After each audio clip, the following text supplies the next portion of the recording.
Monologue 74, National Defense, Kingdom 9. The winds of war and waves of conflict forever rise and fall, as the raging of storms and the turmoil of the sea. For the earth is a battlefield of thoughts and expressions, and serves as a purgatory where souls and spirits are purified in pain and struggle, to define those who are of light and those who are of darkness. It would be better if a nation could exist without an army or police force, and yet dwell in peace and security despite their absence. Such is not the reality, for purgatory is where heaven and hell meet, and where demons and angels wrestle for supremacy over the world, and neither ever achieves total victory. More than this, within men and women there is a war that rages between the demonic and the angelic, for possession of the animal nature to pull it down or draw it upward. Every faction, every sect, every political and religious expression desires to rule the earth and has an innate and instinctual drive inherent within it, pushing each expression to strive for supremacy. The weapons may be different, less obvious, but the goal is still the same in every divine, profane, and bestial collective. Avalon, nature, versus civilization, Gehenna. The secular, human will versus the religious, moral will. The solar, light, versus the shadow, darkness. The animal demonic, debasement, versus the animal angelic, elevation. Entropy, lawlessness, versus order, lawfulness. To survive as a nation, you must learn to defend yourselves, and as a small nation you will have limitations that the larger nations lack. You cannot hope to win a war by numbers, and your resources will deprive you of the most advanced weaponry, and so the sword of annihilation will hang over your heads from the first day that the kingdom is established.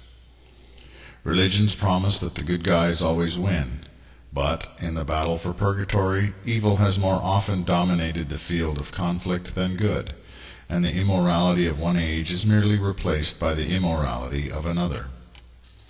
It is a proven fact that smaller, highly trained and well-equipped military forces often defeated much larger but less disciplined armies. David was small and weak before Goliath, who was better armed and even better trained, not to mention bigger and stronger than David. Yet David knew the breach in Goliath's might and was highly skilled with one very simple weapon. Overthrowing a government, however, is not as difficult as holding one together. In the current era, however, revolution is less and less frequent, and successful rebellions are rare indeed. The masses are kept in a state of perpetual complacency by distraction and the dulling of their senses, so that they are made docile, malleable, and are pacified. Video games, movies, artificial worlds, sports, inane and mindless television shows, low forms of musical and artistic expression, a constant river of vacuous drama plays in the media and within day-to-day life, drugs, alcohol, and the overwhelming burden of the daily grind, the rat race, all serve to chain the souls of humankind in conditions of mediocrity and idiocracy, to use a recent term.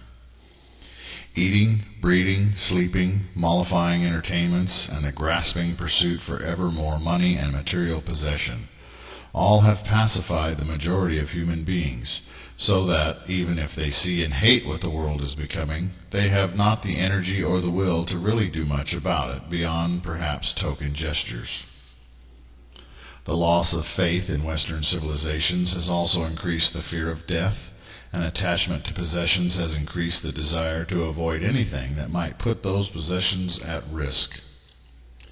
This condition of things in the West expands the rift between secular and religious societies, for the godless cannot understand why anyone would fight, die, and kill for a belief or an abstract ideology.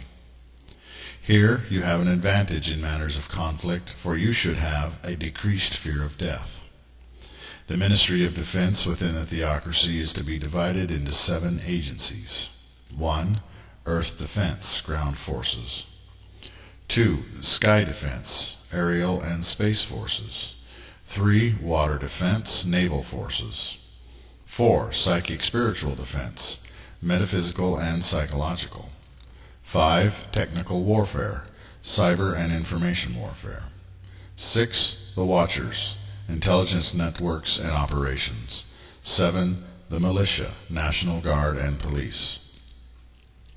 For those who have knowledge of such matters, I encourage you to work on perfecting the Swiss model of self-defense, as well as the Israeli model. Unite them.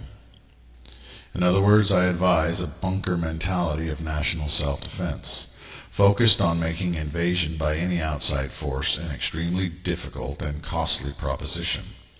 Rather than a large standing army, focus on working national defense into urban and rural planning, creating well-stocked bunkers and underground installations with pre-positioned stockpiles of weapons, supplies, and equipment.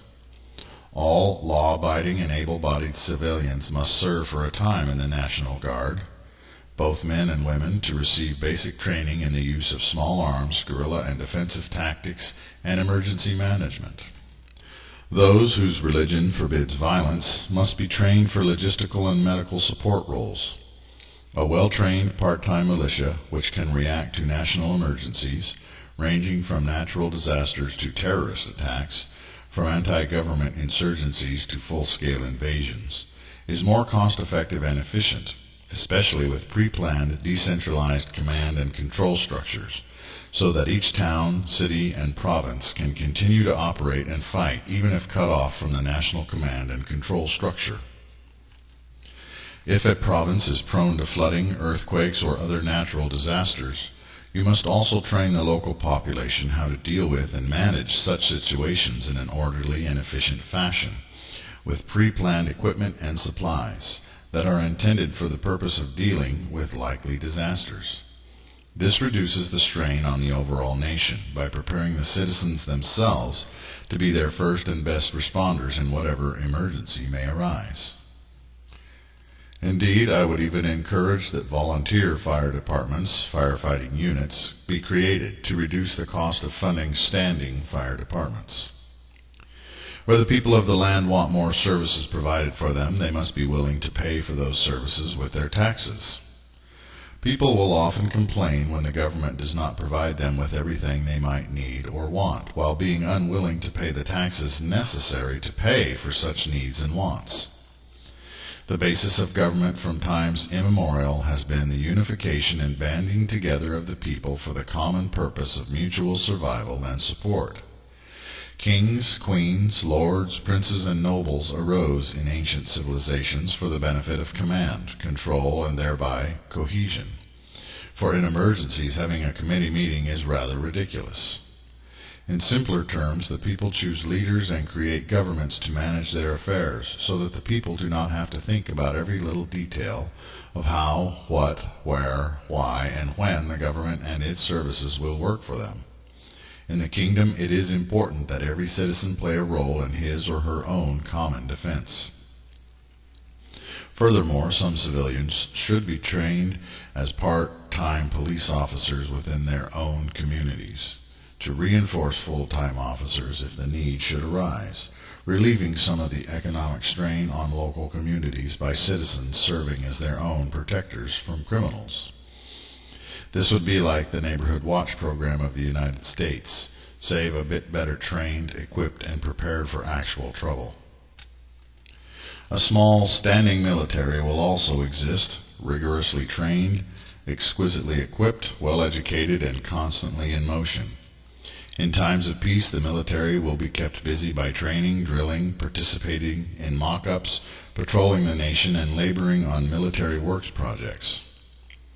Every soldier of the standing military is to be provided with modest accommodations, medical services, regular meals, and a modest income. They are also to be put to work maintaining those accommodations, as well as planting their own gardens and using their first aid skills on each other. In this way, the standing military forces reduce their own cost, but also learn how to operate without the need of a large logistical network, self-sufficiency. The members of the standing military units may marry among themselves, soldiers marrying soldiers, but should be discharged if they choose to have a family. Birth control should be made available. In times of war, the weapons and supplies of enemy combatants are to be collected, cleaned up, and added to the nation's stockpiles. However, unlike most modern armies, a percentage of the plunder, 50%, is to be divided among all serving members, with a higher share given to those who are on the front lines. And if you conquer territory, offense being the best defense at time, then shall land and the possessions of conquered foes be divided among the troops, including reserves that are called to active duty. The other 50% of the plunder is to go into government coffers to pay for the war. Prisoners of war should always be treated humanely, but they should also have to work for their food and shelter for no less than 8 to 10 hours per day, 5 days per week, by repairing whatever damage they have done to the nation and by growing food for their own needs. Ex-soldiers should be given preferential treatment and thereby cycled into civilian law enforcement, firefighting, and postal duties within the nation. Moreover, every retired full-time soldier will become an officer in the local militia. In truth, the militia is to be the basis of the entire military and police force within the nation, in that everyone will be trained to observe and report and thus function as an internal spy network. In that every Urian has some education in spiritual psychic warfare techniques, so also the strange agency of psychic spiritual defense will have many members counted among the local militias. Some might worry that civilians acting as police officers and watchers will create a society of paranoia, yet the people would be reporting potential criminal activity to other local people, who would then call in a locally assigned truth seeker to investigate, which can just as often, if not more often, vindicate the accused persons. Such vindication must be made very public. No convicted criminal, felony level, or unsworn citizen should be permitted to participate in the local militias, nor should they be permitted to own firearms. The overall defense strategy is not offensive in nature, but is intended to force an invading army into a war of attrition, so that every home and city block becomes a fortified stronghold, and so that the invader will suffer losses in house-to-house and block-to-block fighting, bleeding for every square inch of ground, the Stalingrad scenario on a national scale. Lastly, rather than focusing on weapons of mass destruction, such as nuclear weaponry, develop powerful countermeasures, as well as a weapon that ensures that if you are destroyed as a nation, that your enemies will soon thereafter follow, a doomsday weapon. The penal system. The Ministry of Defense, through the Agency of Earth Defenses, will also create standing units charged with guarding and maintaining the prisons and jails of the nation, as well as the correspondent work crews. The prisons and jails of the Urian theocracy shall be very different from the penal systems of other lands. For instance, the death penalty should be employed against the makers and distributors of illicit drugs, drug dealers, for such ones corrupt the very souls and minds of the people and enslave their fellow human beings to self-destruction. It should also be applied to those who willfully commit murder, non-accidental. Rape and homosexual rape, including those who rape other prisoners or when rape occurs in military hazing incidents, gross assault, severe assault that is not self-defense and which results in severe permanent injuries to the person assaulted, gross domestic assault against a minor or a spouse, and those who molest children. Such executions would be carried out quickly after sentencing, ASAP, in as quick and humane a way as can be devised. Those who repeatedly commit many minor offenses in a willful and habitual manner may ultimately be sentenced to death, if escalating attempts at correction and reform fail. Those who are known and shown members of any organized criminal gang, mafia, street gangs, outlaw biker gangs, etc., are to be declared enemies of the state and treated as insurgents and traitors, and should be dealt with by the standing military and the militia and the entire Ministry of Defense accordingly. Swearing allegiance to a criminal organization is renouncing allegiance to the kingdom, making one an enemy of mankind, nature, and God. Furthermore, those who are intentionally or by apathy torturing or treating animals cruelly should be dealt with in a harsher manner than is common in most nations. As example, those who stomp on baby animals for sexual pleasure, those who engage in dog-fighting sports, those who starve and beat animals out of a complete disregard for those animals, such as puppy mill owners, are demonstrating that they are demonic entities in human form and should be destroyed accordingly. Indeed, cruel forms of animal testing should be banned, and those who engage in it, despite the ban, should face severe penalties. The very angels of heaven support the notion of the Humane Society, and you shall not scorn heaven by being inhumane to God's little ones. More than this, I encourage you to employ a method known as the Temple Grandin model, and the spirit of that standard, for the care, raising, and slaughtering of all animals for food. Whether killing for food, killing in war, or putting criminals down, you should always do so in as swift and painless a way as possible, without causing undue stress to the subject. In war it is not always possible, but in the other two instances it is achievable. As one might deduce from what I have stated here, the prisons of the Urian theocracy would be less crowded than in other nations. Petty criminals, those who seem to be worthy of reform, such as young offenders and those who have turned to crime out of desperation, as well as those who have simply been caught up in criminal activities by association, should be given some leeway. Prisons should not exist as homes for hardened criminals, where they can continue to behave in evil and criminal ways, but as places of rehabilitation for those who have a chance at redemption. The only solution for those who are utterly corrupt is facing the truth in the light and/or reincarnation, as aided by the death penalty. Build your prisons as circles, with a central hub of control in tiers. Prisoners should not be commingled, but should be kept isolated in the evenings from other prisoners, primarily because criminal minds tend to encourage each other in criminal enterprises. Non-verbal, classical and spiritual music should be played in the background, and every convict should be provided with a religious text of his or her choice from acceptable sects. Regular bathing, basic food and medical attention, mental health counseling and religious education, and small exercise yards should be provided. Yet again, do not mingle the prisoners. During the day, prisoners should be put to work for the common good of the nation. Look at Arizona's work games. And this is the only time when they are to be mingled. If a prisoner demonstrates consistent and documented, proven resistance to reform, if prisoners lash out at each other or the guards violently, then it may be necessary to review their case and decide if such a one is unreformable. It is an established fact that many prisoners held in isolation for long periods suffer mental breakdowns. However, this is because isolation forces a person to confront him or herself, and what is discovered can drive a person mad. Mental breakdowns should be treated, and yet this should not nullify the policies governing incarceration. Euthanasia should always be offered as an option to prisoners who are serving long sentences. The choice must be a matter of free will, without coercion, as confirmed by a truth seeker. Film such discussions for archival record-keeping. The matter of such self-termination must always be humane and even pleasant, and the manner of termination should be up to the prisoner within a fixed set of choices.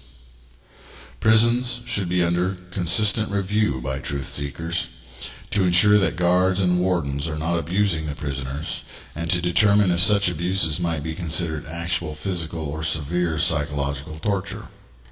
Some will say that the conditions proposed would constitute psychological torture to begin with, and so in determining if the guards are engaging in psychological torture, do not include the preset parameters of normal incarceration, but only that which goes below and beyond the established norm. In future days, when the theocratic kingdom has begun to move out into the galaxy and colonize other worlds, it may be prudent to create penal colonies on distant worlds, not the choicest worlds. Parting note on defense.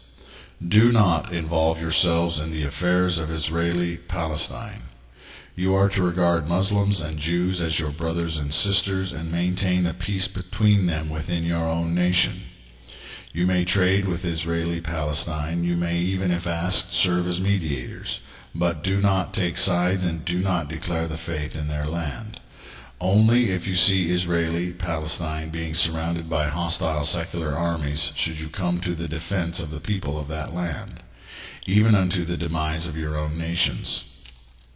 I say this in respect and love for Michael and Gabriel, as well as for Sandalphon of the Samaritans. It is their argument, and you will not interfere, but rather mind your own business, and regard Israeli-Palestine as off-limits in most things. Do not do for one side what you will not do for the other.